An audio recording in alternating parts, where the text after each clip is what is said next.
안녕하세요. 스위스서울 팟캐스트 강성입니다. 제가 리뷰가 좀 늦었습니다. 오늘 댈러스와 보스턴의 파이널 3차전 경기 리뷰해 보도록 하겠습니다. NBA의 플레이오프 시리즈는 양 팀이 홈게임을 최소 한 경기씩 하기 전에는 시리즈가 시작하지 않는다라는 말이 있거든요. 그리고 이제 댈러스는 반드시 이겨야 되는 머스트 윈 게임이 처음으로 열리게 되는 3차전이죠. 그래서 댈러스가 역시 예상한 대로 시작부터 강한 펀치를 날리면서 경기가 시작됩니다. 2차전 끝나고 얼마나 많은 미디어와 팬들이 "카이리 어빙이 더 잘해야 된다. 지금 카이리 어빙이 패배의 원인이다." 뭐 이런 비난을 많이 했으니까.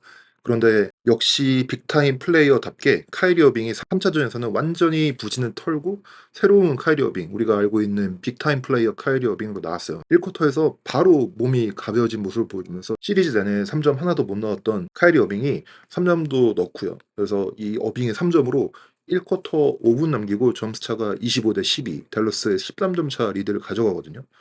루카도 1 쿼터에만 13 득점을 하고 개포드, 라이블리, 데릭 존스 주니어 모든 댈러스 선수가 진짜 그동안 활약을 잘 못했는데 3 차전 시작부터 활약을 하면서 1 쿼터부터 댈러스가 아주 좋은 모습, 달라진 모습을 보여줬어요. 그래서 댈러스가 1 쿼터에 이 빅 리드를 지키고 경기를 크게 이겼을까요? 아니죠. 오늘 스위시설 팟캐스트에서는 롤러코스터 같았던 이 경기를 양팀의 입장에서 좀 들여다보고 경기의 스토리를 좀 얘기해 보도록 할게요. 앞서 말씀드린 댈러스가 좋아 보였던 1 쿼터 끝나고 벤치로 가는 양 팀인데 고개를 들어서 이제 스코어보드를 보니까 댈러스가 1점 차 리드입니다. 되게 김 빠지는 상황이죠, 댈러스 입장에서는. 그렇게 잘했는데 겨우 1점 앞서고 1 쿼터를 끝내죠. 이 경기가 양상이 엎치락뒤치락 하다가 3 쿼터부터 뭐 4 쿼터 초반까지 보스턴의 스코어링 런이 있거든요. 이 과정을 통해서 21점 차 리드를 보스턴이 가져갑니다. 이때 주로 엠티 사이드 피켄롤, 뭐 한쪽 사이드를 다 비우고 테이텀, 화이트 혹은 뭐 주로 테이텀이 피켄롤을 해서 득점을 하기 시작하거든요. 3 쿼터 시작하자마자 4 포지션 연속으로 이 엠티 사이드 피켄롤을 하고요. 여기서 9 점을 가져갑니다. 뭐 이런 식으로 보스턴이 4 쿼터 초반 21점 차 리드를 가져가거든요. 근데 여기서부터 경기가 이상해지죠. 댈러스가 카이리와 루카를 앞세워서 맹추격을 하고요. 점수 차가 1점 차까지 줄어들고 여기서부터 이제 접전이 되죠. 보스턴은 제가 경기 리뷰 때마다 정규 시즌 때부터 말씀드리는 건데 항상 좀 이런 포지션들이 있습니다. 보스턴이 가장 강할 때는 제이슨 테이텀과 브라운이 진짜 그냥 머리 숙이고 골대로 드라이브하면서 거기서부터 드라이브 앤 킥아웃 게임을 할 때 진짜 가장 강하거든요. 근데 이 두 운동 능력 좋은 윙의 돌파를 막을 수 있는 선수들은 NBA에도 별로 없어요. 근데 보스턴이 안 좋을 때는 이 두 명의 좋은 운동 능력을 가진 윙들이 자신의 강점을 잊고 3점 라인 밖에서 공 돌리다가 보스턴 팀 선수들이 한 번씩 3 점씩 쏴 보고 슛 안 들어가면 이제 끝나는 포지션들이 많거든요. 이런 포지션들이 많아지면서 여기서 댈러스의 추격을 좀 허용했거든요. 제가 테이텀의 2 차전 경기 너무 좋다고 했죠. 왜 그랬죠? 테이텀과 브라운 두 선수 모두 아주 작정하고 드라이브하고 거기서 생긴 어드밴티지로 킥아웃하고 보스턴이 와이드 오픈 3 점을 계속해서 만들어내면서 아주 체계적이고 아름다운 농구를 했는데, 그래서 제가 잘했다고 했는데 2 차전에서 테이텀의 드라이브를 한 횟수가 몇 번인 줄 아세요? 세컨 스펙트럼에 따르면요, 총 29 번이에요. 이게 테이텀의 커리어상, 여러분 테이텀의 커리어상 정규 시즌과 플레이오프 합쳐서 한 게임에서 가장 많은 드라이브를 한 게임들을 순위를 매기면 지난 댈러스와 2 차전이 몇 위인 줄 아십니까? 1 위입니다. 테이텀의 커리어상 가장 많은 드라이브를 했고요. 브라운도 23 번의 드라이브를 했는데 이거는 브라운의 커리어상 두 번째로 많은 드라이브였고요. 보스턴이 팀 전체적으로 2 차전에서 62 번의 드라이브를 했는데 이거는 보스턴의 올 시즌 가장 많은 드라이브를 한 게임입니다. 조 마줄라 감독이, 보스턴의 감독이 작전 타임 때 계속 얘기하잖아요. "드라이브하고 홈런 플레이 노리지 마라. 바로 패스해서 밖으로 빼주고 그리고 그다음 드라이브 통해서 계속해서 좋은 슈팅 찬스를 만들어 내라고." 보스턴의 조 마줄라 감독도 얘기하거든요. 보스턴은 그렇게 농구할 때 진짜 가장 강합니다. 근데 가끔 자신들의 강점을 잊을 때가 있어서 3점 라인 밖에서 슛 던지다가 경기를 좀 내주는 경우가 있는데 이번 3 차전에서도 이 모습이 4 쿼터에 나왔고 그래서 점수 차가 다 따라잡히게 되죠. 그리고 작전 타임을 부르고 경기는 접전에 들어가고 접전 끝에 보스턴이 3 차전을 승리하게 되는데, 보스턴이 댈러스전에서 어떻게 공격을 성공시키고 있고 보스턴 공격의 키가 뭔지를 좀 보도록 할게요. 보스턴의 공격의 핵심은 제가 드라이브 앤 킥아웃이라고 했지만 사실 이 드라이브 앤 킥아웃을 하기 위해서는 보스턴이 진짜 스마트하게 포커싱하고 있는 두 가지가 있어요. 바로 스페이싱을 조작하고 매치업을 조작하는 겁니다, 보스턴이 유리하게.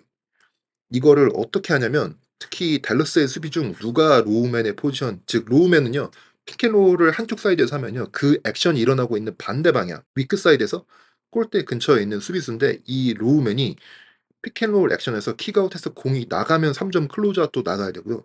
롤맨이 들어오면은 그 롤맨도 태깅하면서 어느 정도 롤맨도 체크해 줘야 되고요. 그래서 아주 중요한 수비의 위치에 있는 건데 이 로우맨 포지션에서 가장 강력한 위력을 발휘한 선수가 뭐 르브론 제임스도 있고요. 뭐 야니스 안테토쿤보도 있고 뭐 이런 식으로 로우맨들이 활약을 많이 하거든요. 근데 이 보스턴이 이 로우맨을 댈러스와의 시리즈 내내 자기네가 원하는 로우맨을 마음대로 거기다 놓고 있습니다. 특히 루카와 카이리 어빙을 이 로우맨 포지션에 계속 놓게 만드는데요. 1-2 차전에서도 많이 나왔던 장면인데 루카와 카이리가 화이트와 주루와 매치업이 돼 있으니까 그냥 조 마졸라 감독은 주루와 화이트를 양쪽 코너에 배치합니다. 그리고서 이제 피켄롤 액션을 하고요. 그러면 자연스럽게 루카와 카이리가 코너 안쪽에 위치하게 되는데 이게 바로 로우맨 포지션이죠. 이게 왜 중요해요? 테이텀과 브라운이 피켄롤을 통해서 드라이브를 하잖아요. 그럼 드라이브를 하면 상대 빅맨인 라이블리나 게포드가 골대 밖으로 불려 나오고 이때 드라이브할 때 안쪽에서 막는 로우맨이 카이리랑 루카가 된다는 얘기죠. 이런 식으로 3 차전 경기가 접전으로 들어갔을 때 댈러스를 어택하는 방법을 제가 보여드릴게요. 4쿼터가 3분 정도 남기고 경기가 3점 차 보스턴 리드일 때 타임아웃합니다. 그리고 이때 바로 두 포지션에서 이를 되게 잘 보여주는 시퀀스가 있어요. 데릭 화이트가 윙에서 공을 잡고 알 호포드가 램 스크린을 통해서 테이텀의 매치업인 PJ 워싱턴을 테이텀한테서 떼주고 데릭 라이블리가 테이텀과 매치업이 됩니다. 그리고 그 상태로 바로 테이텀이 데릭 화이트의 수비수인 조시 그린을 스크린을 해서 상대의 스위칭을 유도합니다. 이제 데릭 라이블리는 화이트와 매치업이 되고요. 테이텀은 조시 그린과 매치업이 됩니다. 이 상황에서 화이트가 알 호퍼드한테 공을 패스해주고 테이텀이 네일 근처에서 포스터 포지션을 잡는데 이때 플로어를 보세요. PJ 워싱턴과 데릭 라이블리가 미스매치된 수비를 막기 위해서 어버브 더 브레이크지요. 그러니까 골 밑에서 아주 멀리 먼 지역까지 나와 있죠. PJ 워싱턴과 데릭 라이블리가 나와 있다는 게 중요한 게 뭐죠? 이 두 명이 댈러스에서 가장 큰 선수들이에요. 그리고 지금 로우맨으로 있는 선수가 누구죠? 카이리 어빙, 팀 하더웨이 주니어예요. 그러니까 보스턴이 플로어의 스페이싱을 자기들이 원하는 대로 큰 선수들은 밖으로 빼내고 작은 선수들을 골밑 안에 넣게 해서 플로어의 스페이싱과 매치업을 마음대로 조작해 놓고 공격을 이제 시작한다는 얘기예요. 이때 테이텀이 포스트에서 키가 작은 그린 매치업을 잡고 공을 받으려고 했지만 팀 하더웨이 주니어가 베이스라인 길을 내줘 버리는 바람에 주루가 돌파를 하게 되고 이 돌파를 헬프오는 데릭 라이블리가 제일런 브라운과 화이트 둘 다 막아야 되는데 어렵죠. 화이트가 공 잡을 때 스페이스를 보세요. 화이트가 아주 와이드 오픈이 되고 3 점을 쏘고 이게 들어갑니다. 바로 다음 시퀀스에서는요. 제이슨 키드 감독이 이걸 봤죠. 그러니까 이거를 그냥 똑같은 일이 벌어지게 둘 수가 없잖아요. 그래서 바로 매치업을 바꿉니다. 데릭 라이블리를 주로 할러데이에 매치업시키고요. 조시 그린을 코너에 스팟업하고 있는 제일런 브라운에게 매치업시킵니다. 두 선수를 숨기려고 하는 거예요. 근데 이게 안 숨겨져요. 이때 아까 했던 호포드와 제이슨 테이텀의 스크린 액션을 다시 한번 합니다. 호포드에게 매치업되어 있던 카이리 어빙이 제이슨 테이텀과 스위치되고 테이텀한테 공이 들어가자 이때 로우맨이 헬프로 오는데 로우맨이 누구죠? 키가 작은 조시 그린이에요. 키 크고 운동 능력 좋은 PJ 워싱턴은 아로포드의 스크린 때문에 호포드와 매치업되어 있어 밖으로 불려나와 있고 데릭 라이블리는 코너에서 40% 이상의 슈팅을 기록하고 있는 주로 할러데이한테 매치업되어 있기 때문에 결국에 멀리 불려 나와 있어요. 그러니까 결국 테이텀한테 안쪽에 공이 들어가는데 댈러스에서 키가 가장 작은 카이리 어빙과 조시 그린이 테이텀을 막고 있는 거죠. 이게 보스턴의 스페이싱과 매치업의 조작이에요. 이번 파이널에서 보스턴이 자기들 마음대로 로우맨을 선택해서 원하는 로우맨을 골밑에 두고 있다는 스탯이 있는데요. 상대편의 공이 페인트 지역에 들어왔을 때 리스트릭트 에어리어, 그냥 골밑에 그 아크 그려져 있는 거 있죠. 그 안쪽에 댈러스 선수들이 누가 들어가 있는지를 트래킹한 데이터가 있어요. 스포츠 레이더에 따르면요. 댈러스의 빅맨인 라이블리아 캐포드가 플레이오프에서 지난 라운드들보다 보스턴 시리즈에서 보스턴이 공이 페인트 안에 들어왔을 때 이 두 선수가 리스트릭트 에어리어 안에 못 있어요. 캐포드 같은 경우는 45%가 감소했고요. 라이블리는 39%가 감소했습니다. 반대로 돈치치는 지난 라운드보다 33%, 데릭 존스 주니어는 14%, 워싱턴은 100%, 그러니까 두 배죠. 어빙은 160%, 두 배 이상으로 증가하고 있습니다.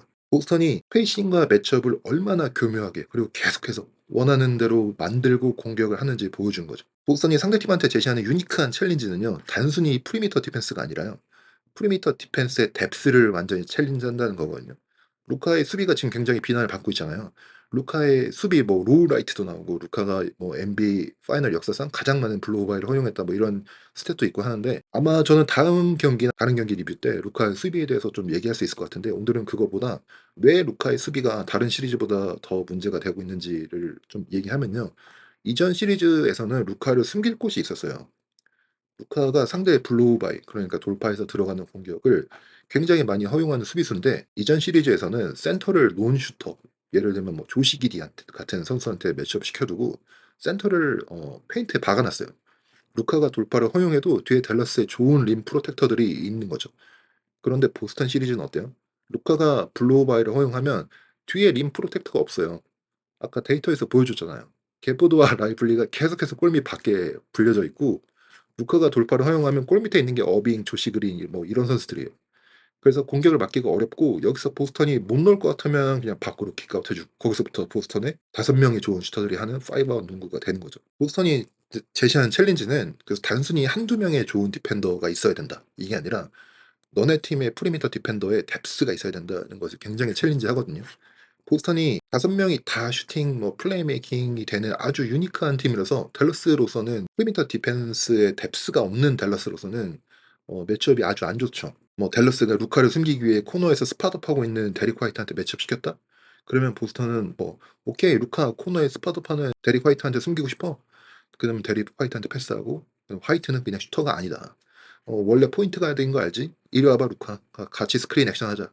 너네 루카 로우맨으로 숨기고 싶어? 그러면 데릭 라이블리 컴온. 너 끼고 스크린 액션에서 로우맨이 루카 공략할 거야. 테이텀의 드라이브를 루카가 막나 보자. 뭐 이런 식으로 보스턴을 막기 위해서는 프리미터에 뎁스가 있어야 되는데, 이게 댈러스가 없는 약점이기 때문에 굉장히 루카를 숨길 수가 없죠. 그러니까 보스턴이 이런 식으로 스페이싱과 매치업을 굉장히 유리하게 조작하면서 어쨌든 아주 중요한 승리를 가져가고요. 시리즈는 이제 3대 0. 저는 사실상 개인적으로는 이 시리즈는 끝났다고 생각하고, 잠깐 짧게 테이텀 얘기를 하면요. 테이텀의 파이널 MVP에 대한 얘기가 뭐 지금 미디어에서 굉장히 많은데, 사실 지금 이대로 끝나면 테이텀보다 브라운이 파이널 MVP를 탈 가능성이 좀 높아 보이긴 하죠. 근데 사실 저는 그게 뭐 중요하다고 생각하진 않아요. 이기는 게 중요하죠.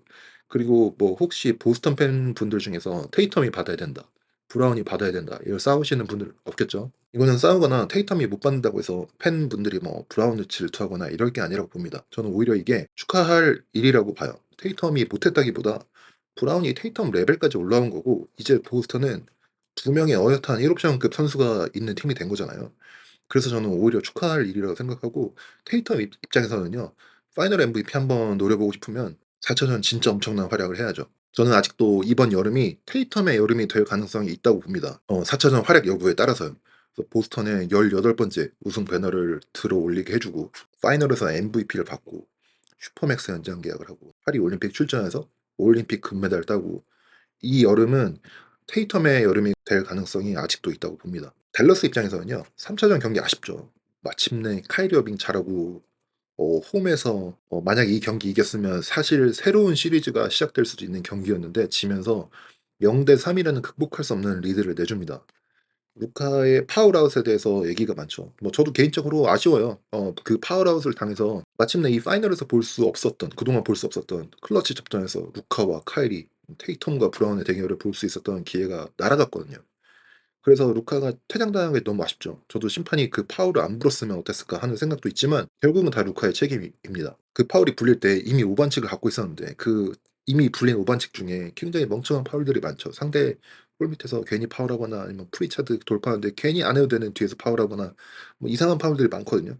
그리고 그 파울을 당할 때 그 포지션에 있었기 때문에 자기가 파울아웃을 당할 수 있는 가능성을 심판한테 주는 것 자체가 문제고, 이미 그전에 너무 어이없는 파울이 너무 많았어요. 그리고 이번 경기 마지막에 특히 루카의 파울이나 뭐 혹은 루카가 당한 파울을 안 불어 주거나, 아니면 PJ 워싱턴의 스크린 오펜시브 파울을 불거나, 뭐 이런 콜들은 저도 좀 아쉽다고 생각하고 안 좋았다고 생각을 해요. 하지만 뭐 이게 다 게임의 일부죠. 그리고 경기 내내 사실 루카가 반칙 몇 개 더 불렸어도 할 말이 없는 장면들도 있었고, 심판한테 경기 내내 항의하면서 테크니컬 뭐 3 개, 4개 받았어도 이상하지 않은 장면들이 있었다고 생각을 하거든요. 저는 이게 다 루카의 배우는 과정이라고 생각을 해요. 아직도 진짜 어린 선수고, 파이널이라는 아주 중요한 무대에서 내가 평정심을 잃고 심판한테 계속 콜마다 감정적으로 반응하면, 팀메이트들이 아주 좋은 활약을 해준 경기에서 파울을 당하고 그러면서 패배를 당한 이 쓰라린 기억이 저는 또 루카한테 도움을 줄 상처라고 생각을 합니다. 루카가 다음 경기 더 잘해야죠. 만회하려면. 이제 카이리 어빙도 리듬을 찾는 것 같고, 달라스가 졌지만 가디지 패배당한 경기는 아니었어요. 4쿼터에 1점 차까지 갔거든요. 그리고 이제 포르징기스가 아웃인데, 달라스가 보스턴이라는 이 문을 두드리고 있는데 전혀 열리지 않았거든요. 근데 포르징기스가 부상으로 빠지면서 이 안 열리던 이 문에서 약간 한 줄기 진짜 희미한 빛이 새어 나오고 있는 것 같죠. 포르징기스가 보스턴 공격에서 전혀 다른 레이어를 제공해 주고 페이싱과 미스매칭 헌팅 잘하는 거 저희 분석하면서 다 봤잖아요.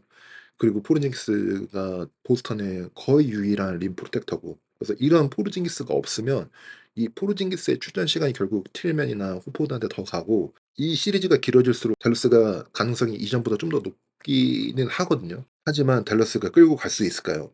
역사상 어떤 팀도 0대3 리드에서 컴백한 팀이 없는데 댈러스가 할 수 있을까요? 저는 개인적으로 좀 더 재밌게 갔으면 좋겠지만 뭐 어떻게 될지 4차전 저는 기다려 보도록 하겠습니다. 그래서 오늘 리뷰는 여기까지 하고요. 저는 다음 리뷰에서 만나도록 하겠습니다. 감사합니다.